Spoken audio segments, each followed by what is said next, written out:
तर यानंतरची बातमी आहे राजन साळवी यांनी केलेल्या वक्तव्यासंदर्भात। निकाल आमच्याच बाजूने लागणार, ते 16 आमदार अपात्र ठरतील असं भाकीत आमदार राजन साळवी यांनी वर्तवलेलं आहे।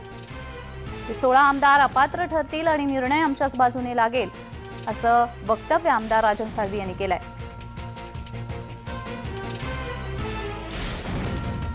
नक्की मला खात्री आहे आमचा सर्वांचा या न्यायदेवतेवरती विश्वास आहे आणि विधानसभेचे अध्यक्ष आजच्या निर्णयामध्ये आजच्या निकालामध्ये शिंदे गटाचे जे 16 आमदार आहेत त्यांना अपात्र करतील हा मला विश्वास आहे।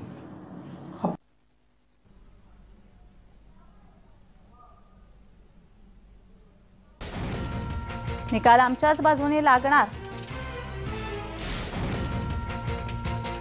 ते 16 आमदार अपात्र ठरतील असं वक्तव्य आमदार राजन साळवी यांनी केलेलं आहे।